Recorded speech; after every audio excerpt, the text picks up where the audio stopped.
In this video, I will be reacting to First Church's sermon on homosexuality. I find this type of bigotry interesting because it's not like he's saying I hate fags. I will never do a video about pastors like that because they're not that interesting. And low-key, I don't get annoyed and I kind of respect the consistency. This sermon is an interesting case of an attempt to overcome cognitive dissonance, which is a necessary part of the structure that holds together bigotry. Because of their deeply held desires, people can be manipulated to be bigots. The pastor is a victim and perpetrator of this manipulation. If gays can be in a happy relationship, the Bible is wrong, and if the Bible is wrong, what happens to my internal soul? That's a very deep motivation. That's why at the beginning of his sermon he uses third-rate pop apologetics, bragging about the amount of prophecies Jesus fulfilled. Sorry, but let's get real, we don't know how many prophecies Jesus fulfilled, and the gospel writers took some liberties with interpreting the Old Testament. By bringing up Jesus, he raises the stakes of not believing him. He starts by saying he loves anyone regardless of their sexuality, positioning him as a good person. I have no doubt he truly believes this. A KKK member can really claim to love black people as long as black people know their place. Their ideology prevents them from actually loving black people. Then he goes into what Jesus said about love, saying that Jesus invented sacrificial love, which lol. But whatever. He then shows a 10-minute video about his relative who's gay and married a woman, which fine, hope they have a great life. The issue is not mixed orientation marriages. The issue is unrealistic expectations. I actually know people in mixed orientation marriages. Hell, I'm actually in one. Mixed orientations relationships require an understanding that the other person needs an outlet for their sexuality. The other person is going to masturbate to their attractions. The problems come when this is not well communicated and understood. And when the other person is fighting their attractions, you get into serious trouble. Out on the theology of hell. That's a recipe for affairs, STDs, and children with AIDS. This is a good example of how this theology perverts love. Now, unlike pastor, let's add nuance. If the queer person has a low sex drive, this can actually work. 10% of men don't masturbate. However, if you are faced with living alone or marrying someone, you might fall prey to wishful thinking, especially if you believe God might reduce your attractions when you get married. He cites a paper saying single people can be just as happy as married people. We have a problem of causality. Are they single because they have a predisposition to being single? Who knows? Does that translate to the entire population? We don't know. Are there people predisposed to really valuing relationships? How is this predisposition related to libido? See, this is actual social science thinking about different dynamic. It takes nuance the pastor appears incapable of.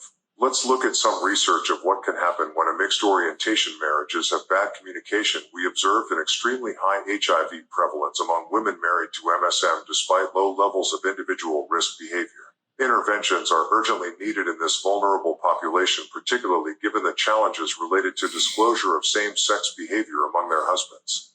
This study was in India. I'm not saying that AIDS is inevitable. I'm saying pastor is delving into a complex dynamic that he hasn't taken the time to understand.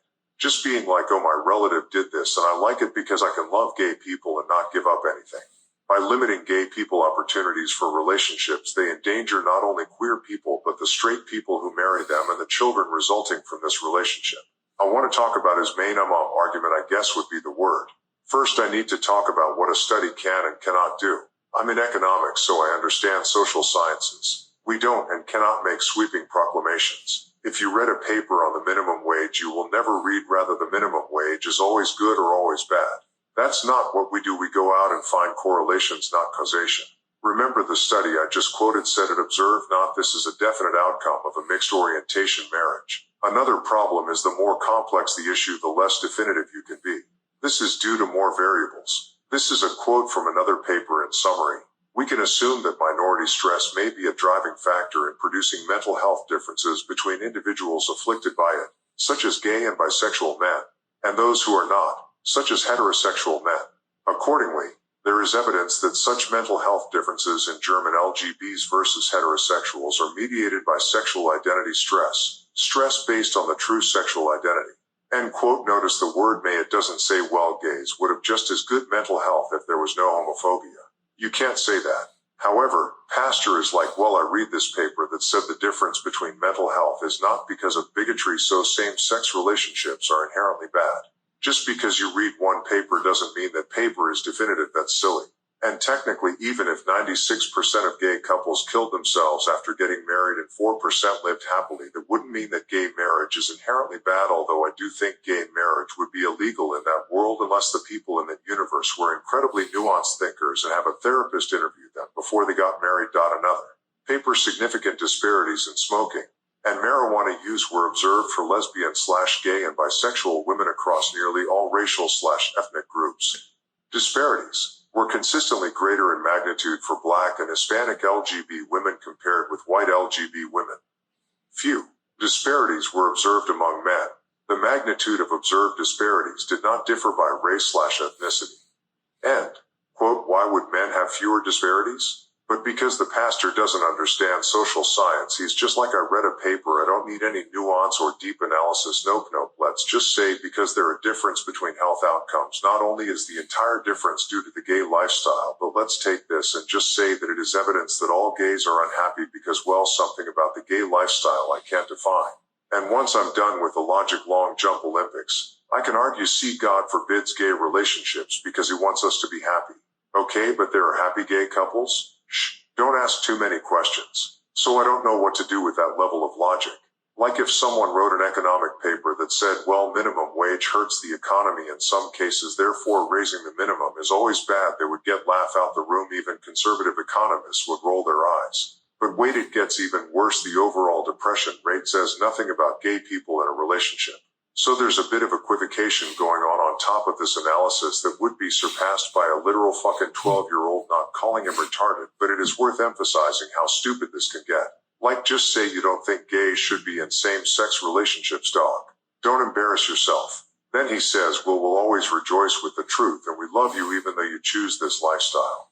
Then says, count the cost of not walking in Jesus' plan. Placing himself as this compassionate truth teller. Then he's like, I don't want anyone in hell. So, he gets his genocide and feels good about it. Before he ends, he does a little trauma pimping by claiming children of gay parents get molested 50x more often. His source for this is a Kirk Cameron article from 1996. Over the past quarter century, hundreds of articles have been written about gay parents. I have one in the description published by Duke. The decision to include a paper was deliberate. He used the trauma of the congregation to pump up his message. Oh, the woman in the fifth row got candy for opening her legs at age 8. Let me use her trauma. And I'm the deviant. Their other possibility is that he's so lazy his assistant found it and just never checked. You could argue that's actually worse. Now, do I think he's a bad person? I'm too much of a Buddhist to answer that. Why the mental gymnastics and the deeply foolish reasoning? I don't have the answer to these questions. Only flawed hypotheses of my own. But does he love me? No. If he did, he wouldn't cite a goddamn Daily Mail article and cite decades-old articles to maintain his worldview. Most of the papers he cites are in the description. He wouldn't need to assume gay people need saving because them homos be too stupid to understand they're unhappy. He wouldn't need fake facts about gay parent molestation from 1996 written by Kirk. Come on, I would argue this uses sexual child abuse like a pawn. Excuse me while I throw up. He would really rejoice in the nuance of God instead of spitting in the face of its creation.